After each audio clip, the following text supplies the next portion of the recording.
Сәлем достар. Бүгін электронный пригласительный қалай жасау керек болады, соны көрсететін боламын. Дәл қазір мен iPhone-мен түсіріп жатырмын, сондықтан iPhone-да қандай приложение пайдаланса болады, соны көрсететін боламын. Енді ең бірінші Pinterest-ке кіреміз. Pinterest-ке кіреміз, мен уже ашып қойғанмын. Сөйтіп главный осындай не шығады, главная страница. Сол екінші батырма поискке кіреміз. Сөйтіп поиске пригласительные шаблоны деп жазамыз.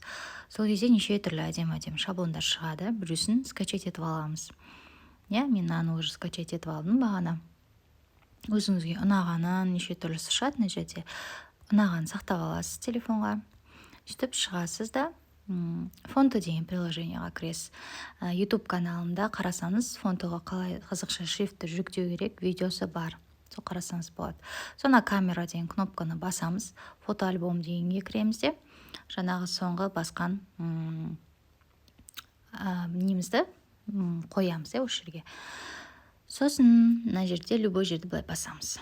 Текстті тереміз. Енді қазақша текст жазу керек. Қазақша текстті қалай жазамыз? Жаңа Pinterest-ке кірген кезде мына жерде уже готовый шаблон тұрды.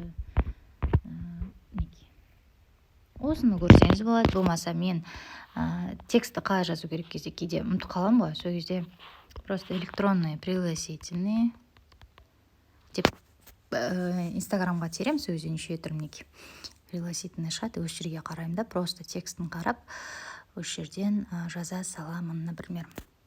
Біреусі дайын тұр, уже құрметті қонақтар сіздерді деп тереміз. Құрметті қонақтар.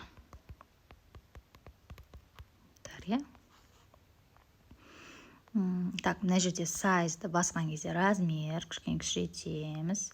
Осы дұрыс болды. Енді стильге кіреміз. Стильді цвет таңдаймыз. Мына жерде уже палитралар тұр. Например, бізде қараңыз, желательно цветті, текстің цветі осы жердегі бар цветтер таңдаған дұрыс болады. Например, мына жерде жасыл түс бар екен. Жасыл түсті таңдаймын. Кішкене былайнан батырманы зеленый кнопканы былай жылжытып, кішкене маған өзіме подходящий цвет таңдағым келіп тұр. Осы цвет таңдап көрейін. Құрметті қонақтар.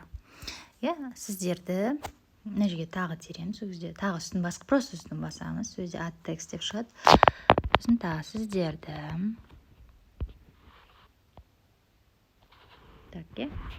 Сіздерді Дінмұхаммед пен Диананың дейді. Біз текст енді тағы да ат текст деп жазамыз да. Например, жаңа Самат пен Гүлмираның деген сияқты.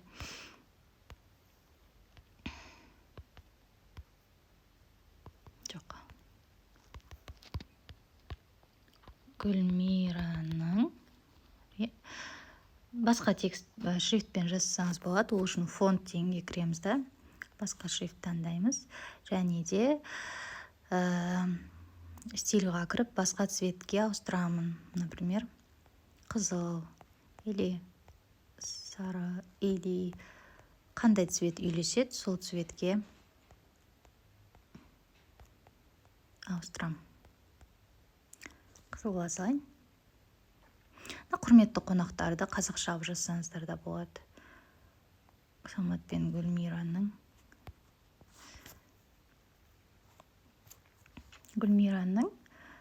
Үйлену тойына арналған салтанатты.